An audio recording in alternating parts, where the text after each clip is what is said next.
Hello, my amazing students. I'm sure you want to use advanced vocabulary. So let's make that easy today. In this class, you're going to learn advanced words, phrases, and expressions, and you can use these in everyday situations. And of course, if you use them, you'll sound fluent and natural in English. These are phrases that I use every day that my coworkers use, that my friends use, that native speakers use. So if you use them as well, you'll sound fluent and natural in English. Are you excited? Well, let's go. Of course, you can say, I need help. I need help. And there's nothing wrong with saying that. But let's expand on this. Let's make this more advanced. Let's learn some natural expressions. So, can you think of any advanced or natural ways to say, I need help? What do you think? Well, you can say, could you lend me a hand? Could you lend me a hand? Are you familiar with this expression? When you lend someone a hand, so your verb here is lend, to lend someone a hand. So you can say, I lent Stephanie a hand. I lent Ibrahim a hand. Hello, Ibrahim. Hello, Stefania. Hello, all my amazing students. Hello, hello. Now, notice here you also need that preposition with something, in this case, document, with this document. And could is the more polite form. You can say can you lend me a hand? That sounds perfect. Could just sounds slightly more formal, slightly more polite. Now, here's one that native speakers love using. Do you have a sec? Do you have a sec? What does sec mean? This might look unfamiliar to you, perhaps a little unusual. Do you have a sec? What is that word? It's the short form for the word second. Do you have a second? Now, of course, this represents a short period of time. Hidaki got it. Sahar got it. But just know it's a sec, so it's a second. Singular, not plural. Stefania got it. Welcome, Mingma, for the first time. I'm so glad you're here. All right, all my students got it. So, do you have a sec? This represents a short period of time. Do you have a sec? Do you have a sec? Now, you can use that as an introduction and then say, do you have a sec? Could you lend me a hand with this document? Or you can continue on with an infinitive verb.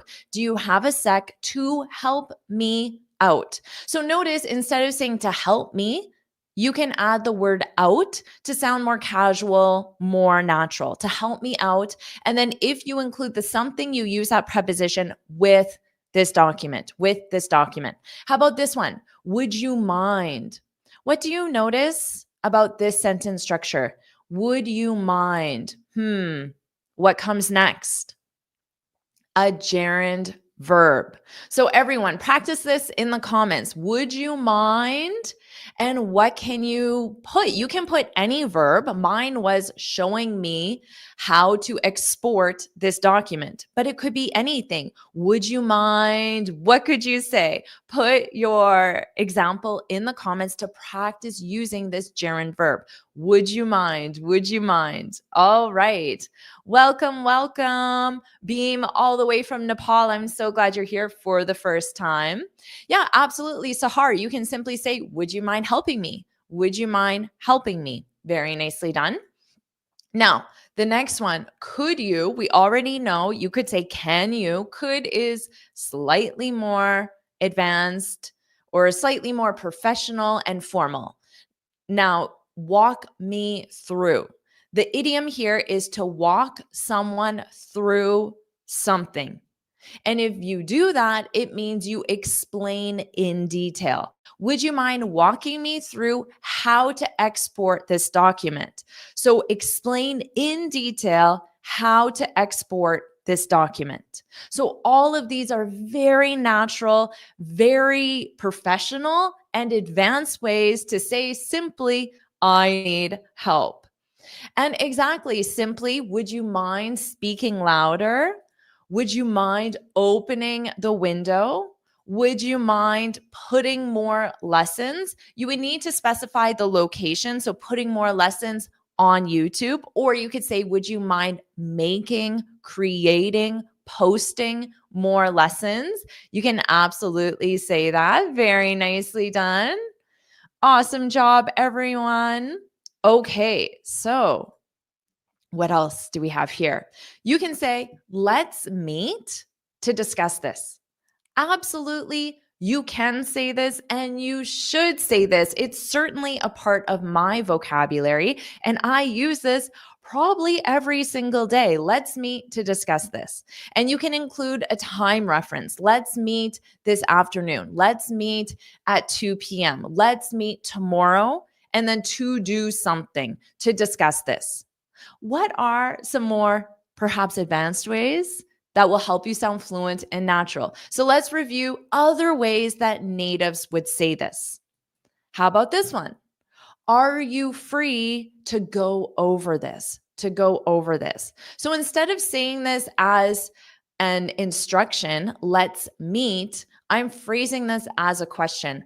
Are you free? So free represents available, available. And native speakers love using free. We rarely use available. We normally use free. Are you free to do something? Here's the phrasal verb, to go over.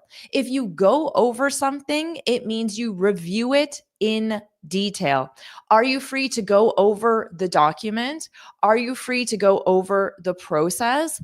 Are you free to go over the strategy? Now, notice I have when in parentheses. This is optional. I could say, when are you free? So I'm assuming they are free and I want to know the specific time. So the answer would be a time reference, 2 p.m. tomorrow, tomorrow morning, next week. But if I say, are you free? It would be a yes, I'm free. And then you would specify the time. So either one is possible. How about this one? Can we touch base on this? So you need this preposition on. Now, when you touch base on something, maybe this is, can we touch base on the marketing strategy, the document, the report, the conference? Soon is the time reference. To touch base means that you contact someone for a specific purpose. You can contact them email, text, phone, in person, a Zoom meeting. So it just means to contact. Can we touch base on this soon? How about this one? Does Monday at 11 a.m. work for you? You absolutely need to start using this one. Does, and then a specific time reference, work for you. Now, notice our verb is work is conjugated with this. Does this time work for you? And then you can include an infinitive, work for you to discuss this, to go over this, to review this, to walk me through this. So you can continue on with your infinitive. Okay, and you can also say, let's set aside. Let's set aside some time. The phrasal verb to set aside means to reserve. So you can set aside some money for an emergency. It means to reserve. So if your basket of money is here, you take an amount and you put it in a different basket. You reserve it to set aside. Now, of course, you can reserve time. Let's set aside some time. You could be specific and say, let's set aside 1 hour. Let's set aside an afternoon. You could be specific as well. And now to iron out the details. What does that mean? To iron out, to iron out. This means that you want to determine the details. You want to confirm the details. So let's say you're planning a party. You can absolutely use this in social settings, not just professional settings. We need to iron out the details. So the details are, when does the party start? Where are we going to have it? What food are we going to serve? Who are we going to invite? What's the entertainment? All of these things. And if you want to iron them out, then you confirm them. You confirm them. So you choose all the details. All right. Awesome job, everyone. Now, let's move on. And before we do, if you're enjoying this lesson, please make sure you like it. It helps support the channel so it's possible for me to keep making these lessons for you. Of course, subscribe so you're notified every time I post a new lesson. You might be watching the replay right now and wonder, I didn't even know Jennifer was going live. If you subscribe, you'll be notified every time I do. And put yes, yes, yes, put yes, yes, yes if you're enjoying this lesson and if you want me to make more. All right. Well, Thiago says this class is awesome. I am so glad to hear that. And yes, you can absolutely say, let's meet tonight. So you can have a specific time reference. Let's meet at 8 a.m. Let's meet tomorrow. Let's meet tonight. You can absolutely say that. Awesome job, everyone. Woohoo. Let's keep going. Here is something that you probably say in the context of learning English. I don't understand. But of course, you would say this in many other situations. Maybe you just learned how to export a document, but you don't understand the instructions. You try to export the document and it doesn't work. So you can absolutely say, I don't understand in a context other than English language, right? And I'm sure you do. I certainly do every day. Now, this is a pretty basic thing to say. You can say it, but let's review some more advanced, some more natural alternatives. You can say, I don't get. So you can say, I don't get it. I don't get it. I'm trying to export this document. I don't get it.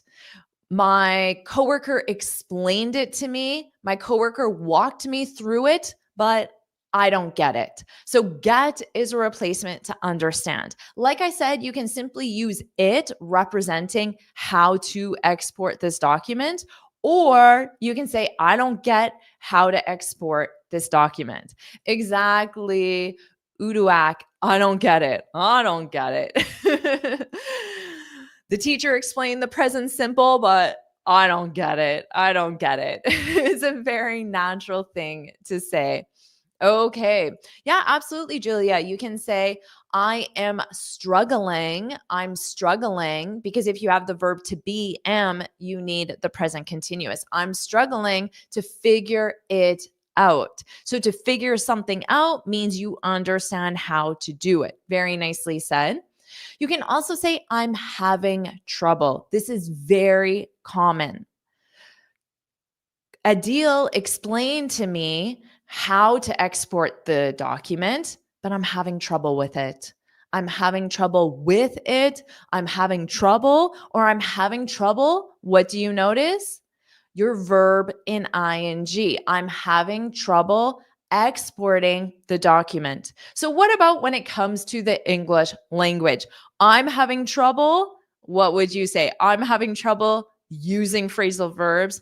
I'm having trouble with the present perfect. What would you say? Practice in the comments, and that will give me ideas on future lessons to make for you. Because if you're having trouble with something, I can make a lesson to help you solve that problem.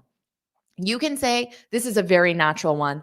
I'm not entirely clear on how to export this document. It's very important you notice all these additional words like on that you need to form a grammatically correct in sentence. I'm not entirely clear. You could say, I'm not clear. Entirely sounds like you have some understanding, but not the full understanding. You understand some, but not all. I'm not entirely clear on how to export this document. Could you lend me a hand? Could you walk me through it? Could you help me out? So think you can first use one of these, and then you can use the past expressions that we already learned. Or you can say, I'm struggling, which Julia used, but notice it's in the present continuous because it's taking place now. So for all of these, you have to know the verb conjugation as well. So if it were a different subject, we are struggling. We're struggling. We're struggling to understand this. Julia is struggling to use the present continuous. For example, I'm struggling to understand this. Can you help me out? Can you walk me through this? Could you lend me a hand? For example. All right. Surrender Kumari said, I'm having trouble with how to prepare articles. So how to use articles. So you could say, I'm having trouble, and then your verb, using articles. I'm having trouble using articles. I can help you with that. Don't worry. Azor said, I'm having trouble speaking with confidence. I could help you with that. Absolutely. All right. Very nicely done. I'm having trouble opening windows. Exactly. I can help you with that. Maybe, maybe. All right. Very nicely done. Aziz said, I'm having trouble retaining phrasal verbs. Absolutely. Very nicely done. So you need more practice and repetition. All right. I can write, but I'm having trouble speaking to use that sentence structure. But absolutely, you can say, I can write, but not speak. I can help you with that. All right, everyone, let's move on. How about this? Have you ever said, I need more time? I need more time. I certainly say this or think it a lot. Oh my goodness, it's already 3 p.m. I need more time. So, what can you say instead? Now, remember, keep this in your vocabulary. You can absolutely say this, but let's look at some other things you can say to sound fluent and natural. And this will also help you understand natives when we use these expressions. I'm not going to make the deadline.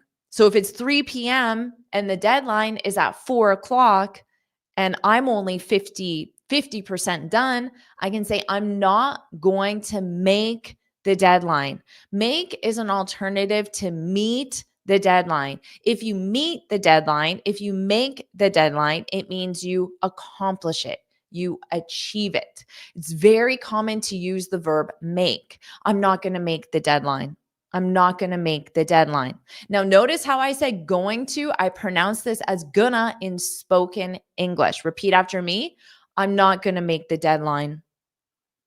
I'm not going to make the deadline. I need more time. So you can absolutely add, I need more time before or after. How about this one? We need to push back or postpone the deadline. So if you push it back, it means you extend the time. It's the exact same as postpone. So if the deadline is at 4 and you push it back, well, then it becomes 5 o'clock or after. It could even become 4:15 or 4:30 because technically that's later than the original deadline of 4. So you can use we need to, or you can ask this as a question. Can we? Can we? And you already learned that you can replace this with could. Could we? Could we push back or could we postpone the deadline? I need more time. I'm not going to make it. It being the deadline. So you can absolutely mix and match these, and native speakers commonly put many of these together. How about this one? I'm running behind. If you're running behind, we use this in our daily life every single day. I probably say I'm running behind. So even if I'm doing some chores and I was supposed to already make lunch and clean the kitchen, but I've only made lunch, I can say I'm running behind. If you're running behind, it means you're not progressing as fast as you need to, or you're not accomplishing as much as you need to or as you said you would. I'm running behind. And then you can include on something. I'm running behind on the project. Or you can simply use I'm running behind if the context is obvious. How about this one? We need to buy some time with the client. What's our verb here? The verb is buy. We need to buy some time. This is idiomatic. It's not about purchasing time. It's about gaining more time, but there's no financial transaction. It's just the word we use. I need to buy some time. This means I need to gain or obtain or simply get more time to accomplish something. And it happens to be with the client because maybe the client is the one that set the deadline at 4 p.m., but I'm running behind. I'm not going to make it. So I need to buy some time with the client so they don't fire me. So you can, again, absolutely mix and match these. Okay. Now, I'm glad you said this, Francisco, because if you use the word schedule, you would simply say, I'm running behind schedule. So sometimes there's certain phrases. So I'm running behind schedule. You just take that word schedule. I'm running behind schedule. So this means you have your calendar of activities and you're supposed to be here and you're only here. I'm running behind schedule. I'm running behind schedule. Excellent job.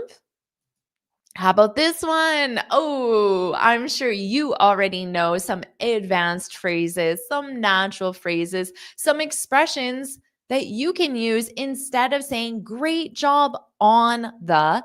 Again, notice that preposition choice on the presentation.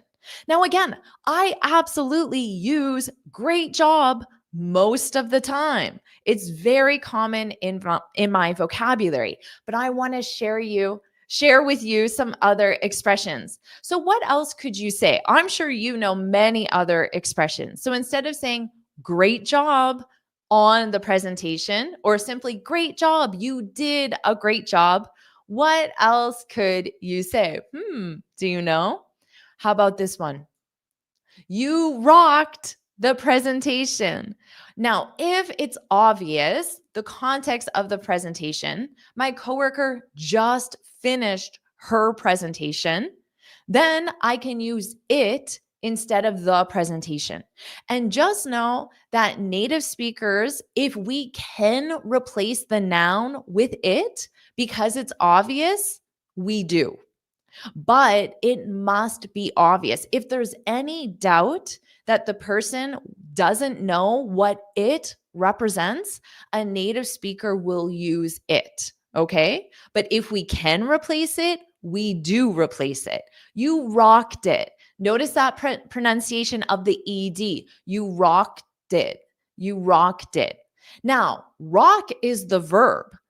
To rock something, the presentation, your IELTS exam, the job interview, that's the something. So you need to conjugate your verb. This is conjugated in the past simple. It's obvious because it's an ED. It's a regular ED verb. You rocked it. And instead of rocked it, you can absolutely say you nailed it. Remember, this is an alternative to saying you did a great job. And absolutely, you can say way to go, way to go.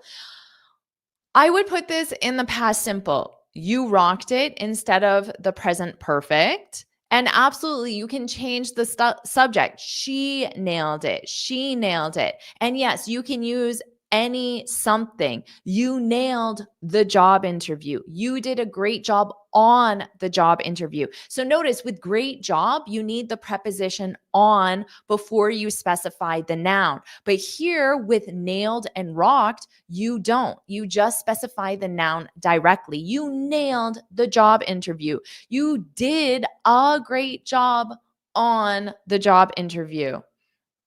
Okay.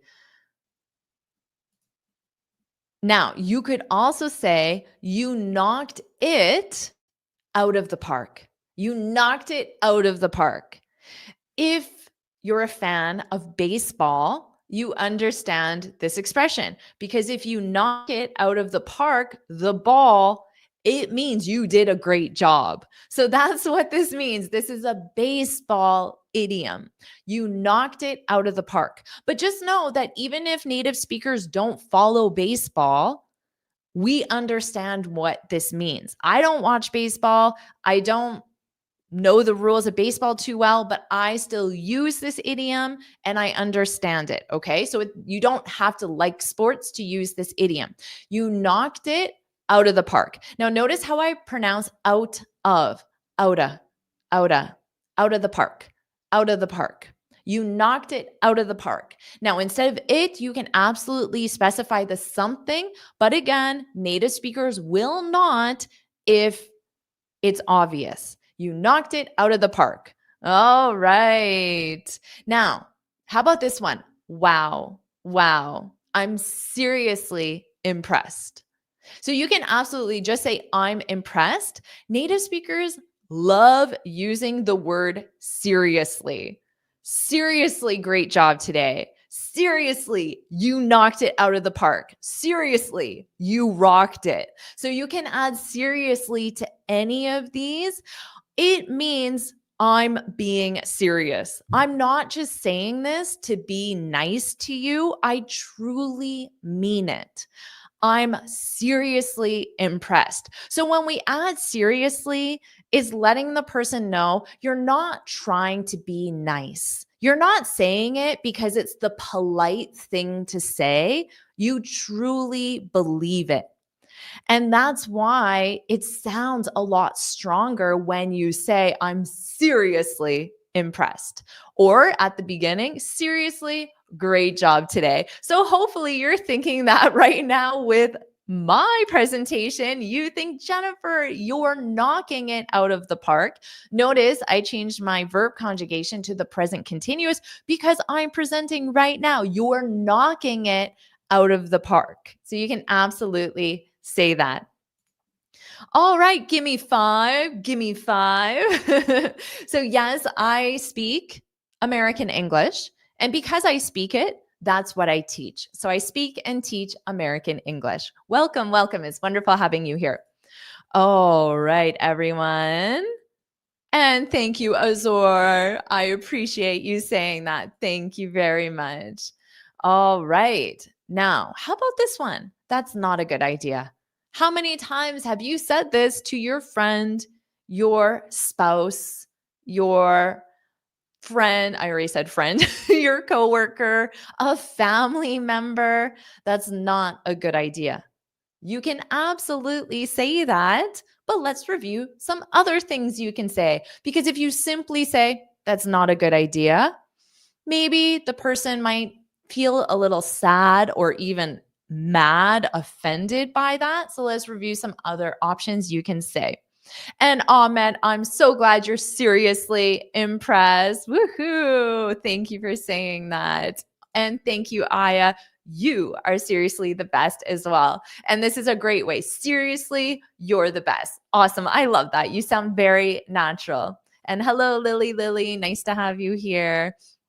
All right, everyone. How about this? I'm not too sure about that. You can say, I'm not sure about that. You can add on to. But remember, this is in the context of that's not a good idea.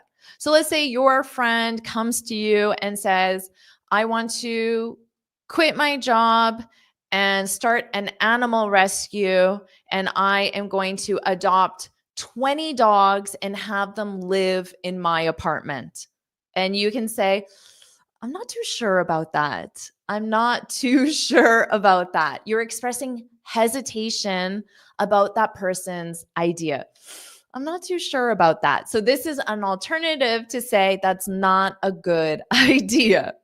You could say, I have some concerns about that, about starting an animal shelter, about quitting your job, about adopting 20 dogs to live in your house. So whatever the something is, I have some concerns. Reservations is a more formal term. You might use it more in a professional situation, and a reservation is a concern. I have some reservations about that. I have some doubts. Notice that pronunciation, the B is silent. Doubts, doubts. I have some doubts about that. I'm not too sure about that. I think that is very natural for a native speaker to say. Or how about this one? Instead of saying that's not a good idea, how about just saying, have you thought about or have you considered X? So my friend wants to quit her job and adopt 20 dogs in her apartment. And I could say, have you thought about your condo restrictions? Have you considered the rules? Are you allowed to have 20 dogs in your apartment? Have you thought about the food costs for feeding 20 dogs? Have you thought about how you're going to pay your rent if you quit your job? So have you thought about, have you considered? Considered is a little more formal way than saying thought about. Now, these are the past. It's the third form of the verb because this is in the present perfect. Have you thought about? Have you considered? It's in the present perfect. How about this? Before we move forward, we need to consider why. Okay, so why is just some aspect, some point. Now, this sounds like you would say it in a meeting. Move forward means that you progress with the idea. You go ahead with the idea. You do the idea. So, in a casual context with your friend quitting his job and adopting 20 dogs to live in his apartment, you could say, before you move forward, before you do this, you need to consider the food cost. The food cost. You need to consider your condo rules. You need to consider how you will pay your rent. So all of these are excellent ways to say, that's not a good idea without using those specific words. I like this as well, Aya. Are you sure about that? Are you sure about that? Are you sure about that? I have some concerns about about you quitting your job or about him quitting his job. Very nice. Very nice. Yeah, you need to check the condo rules. Condo is short for condominium. Usually, there are certain rules you need to abide by, rules you need to follow. I'm on the fence. Yes, but this means you haven't decided. So your friend might say, I'm thinking about quitting my job, but I'm on the fence. This means your friend hasn't decided. Maybe I will, maybe I won't. And then you can say, well, have you thought about how you'll pay your rent? Have you thought about how you'll make a living? So that's an excellent expression. Oh, right. Yeah, you can say, I'm a little concerned about that. I'm a little concerned about your idea. Have you thought about? So think of how you can mix and match these. Wonderful job, Stefania. How about this one? The opposite. That's a great idea. So, what else could you say? That's a great idea. How could you support your friend? Wow, you should absolutely quit your job, adopt 20 dogs, and they will all live in your house. That's a great idea. Maybe it is a great idea. Who am I to say? So, what else could you say? I can get behind that. So, of course, instead of great, you can use any alternative adjective. That's an amazing idea. That's a wonderful idea. That's a fabulous idea. I wanted to share expressions that you may not know. How about this one? I can get behind that. I can get behind that. And you can say that idea, or you can simply say that. So, to get behind an idea means that you support that idea. So your friend says, I want to quit my job and start an animal shelter. I have the experience. I have raised money and I can do this. I can get behind that. And then you reply to say, I support you. And you say, I can get behind that. But it's not support you as a person. I support that idea. I think that's a good idea. I can get behind that. So what if I told you, I want to make lessons every single day? Do you support that? If you do, say, Jennifer, I can get behind that. I can get behind that. I can get behind that. Put that in the comments if you support my idea. You think it's a good idea. Or how about this? You're really onto something. You're really onto something. Notice how I pronounce onto, onto something, onto something. So it's an unstressed onto something. You're really onto something. So if you are really onto something, it means that's a great idea and it's moving you closer towards your goal. So if I know my friend is miserable at their job and I know they're very passionate about animals and helping animals, then I know that quitting the job and starting an animal shelter will help my friend move closer to his goal. So I can say you're really onto something because your decision is moving you closer to your goal, whatever that goal is. How about this? That's spot on. That's spot on. We use this in the context of that's accurate or correct. So I wouldn't use it to just say that's a good idea. I would use it to say that's accurate or correct.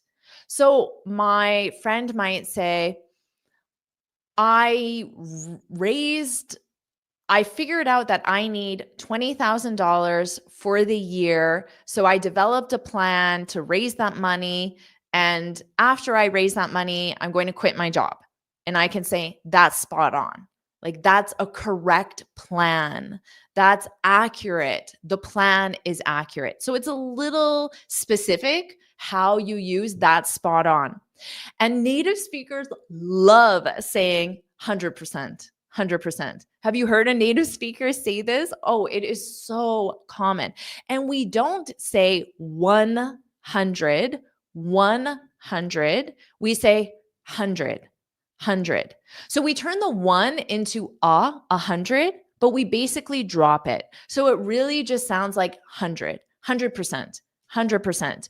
This is another way of saying, I agree with you, or that's spot on. That's a great idea. So if your friend says, I think it's a good idea if I quit my job to pursue my passion, and you can reply back and say 100%, 100%. That's a great idea. So all of these sound very, very natural. They're ones that native speakers use every single day. You will hear them on TV, movies, YouTube, and in the real world. So this will also help you improve your listening skills as well. How about this one? I'm sure you've said this. Maybe you've said this today already. Oh, I'm really busy. I'm really busy. What else can you say? I'm really busy. I'm sure you know alternatives. I'm sure you know some expressions. Yes, Ibrahim, I'm swamped. I'm swamped. Yes, Martina knows that. And wow, Hidaki. Exactly. And I don't have time. Very nice. And Manuel said, I have a lot on my plate. Absolutely. These are all expressions, great ones. Yes, my first one was I'm swamped.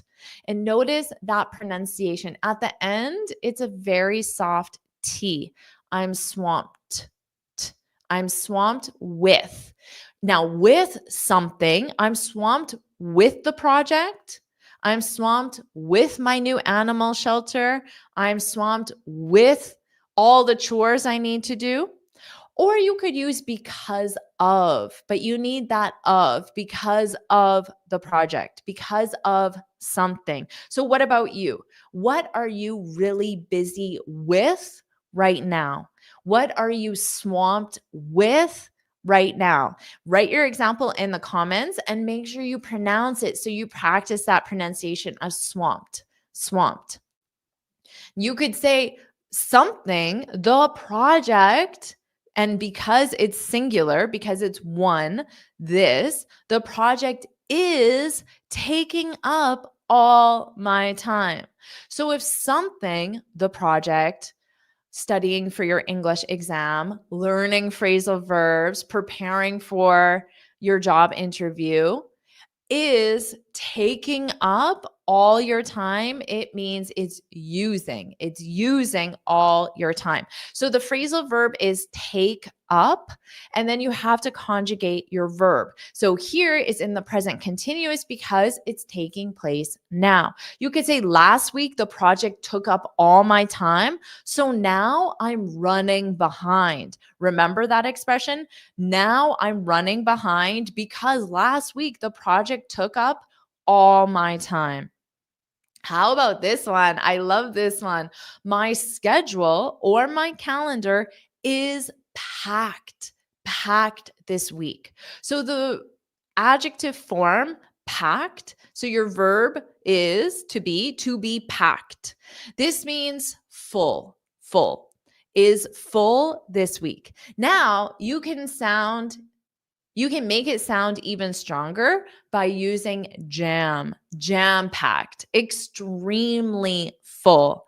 My calendar is jam-packed this week. Sorry, I can't meet. Sorry, I can't help you out. Sorry, I can't walk you through how to export a document because my calendar is jam-packed today. How about tomorrow? Are you free tomorrow? Can we meet tomorrow? How about this? Things are really hectic. Repeat after me. Hectic, hectic, hectic. Things are really hectic right now. Hectic means very busy. Things are very busy. Things are really hectic right now. Sahara said, I'm swamped with learning 2 languages at the same time. Absolutely. I'm sure that keeps you very busy. I'm swamped with my project because I will present it tomorrow. Good luck, Aya. I'm sure you'll do an amazing job. You'll knock it out of the park, I'm sure. All right, awesome job. My days are booked. I would probably say booked means that someone has reserved the time in your calendar. So you can absolutely say that. It's slightly different meaning though. I would probably say my days are packed. My days are jam-packed. I would probably use either packed or jam-packed, but you can use booked, but it means someone has reserved that time. All right. Excellent job, everyone. Simply said, I'm swamped with speaking English and thinking in French. I bet that keeps you busy and it's probably taking up all your free time. All right. I'm swamped because of the studies. Exactly. I'm swamped with writing my assignments. Exactly. Excellent job. Good luck to you. I had a hectic day. I love this. Absolutely. Conjugate your verb. I had a busy day. I had a hectic. Make sure you repeat it out loud so you learn that pronunciation. I had a hectic day. Excellent job. How about this one? Let's start. So in the context of, let's say you were in a meeting and you discussed a project proposal, you discussed a strategy, you developed a plan, and now you want to implement. Now you want to start. So instead of saying, let's start, what could you say? Simply does let's go. Exactly. Let's move on. But if you move on, it sounds like you're transitioning to a different topic. Let's move forward. Let's move forward with the project. But let's move on means let's do something different. So if I say, okay, let's move on and discuss the present perfect. So it's different from learning natural expressions. Okay, so let's move forward. Let's go. Let's kick off. Let's move. Well, again, let's move forward, not move on. Let's get started. Very nice. Very nice. Let's launch. Let's get things running. Look at all these natural expressions that you already know. Awesome, awesome. Let's get the ball rolling. Do you know this one? Let's get the ball rolling. So it just means let's start. Let's start. So let's get the ball rolling. So what's the first thing to do on your plan, in your strategy? If it's call a supplier, well, then let's get the ball rolling. Let's call the supplier. So let's do the first thing. All right. How about this one? Let's hit the ground running. This means start, but it's to start with enthusiasm, to start with energy, because you can be like, oh, yeah, I'm going to call the supplier. That's not hit the ground running. It's yeah, let's call the supplier. Do. And you're enthusiastic, you're full of energy. There's a good vibe around you. Let's hit the ground running. Now, just remember your verb is get, your verb is hit. So you could say, yesterday we got the ball rolling by calling the supplier. Yesterday we hit the ground running by calling the supplier, because hit in all forms is hit, hit, hit. It's an irregular verb. Or how about this? Let's do it. Let's do it. But say it with some enthusiasm. Let's do it. So you can say it like with conviction. Let's do it. Or you can kind of say like, let's do it, like a fun way. So you can say, you don't have to, but you can say it with some passion, some enthusiasm. Let's get moving. Let's get moving. Let's get cracking. Oh, do you know this one? Let's get cracking. There's no meaning of this word in the sense of crack. It just means the same as let's start, let's get moving. So it's used idiomatically. Let's get cracking. Let's get cracking. And you can use these in your personal life. You bought all the ingredients to make dinner. Well, let's get moving. Let's get cracking. Let's make dinner. Let's chop up the carrots. So you can use these in anything. It doesn't have to be some big project. It could be making dinner. Let's get moving. Let's get cracking. Ooh, I like this one. It's go time. It's go time.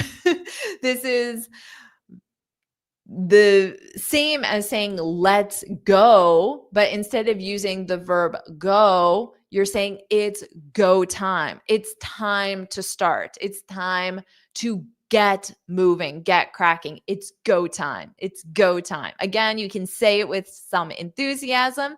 Or how about this? Let's get it done. Let's get it done. Now, notice how I put in brackets, in parentheses, because native speakers commonly say, let's get her done, get her. So instead of saying get it, let's get it, let's get it done, we say, let's get her done. Let's get her done. This is just a pronunciation change. It has the exact same meaning.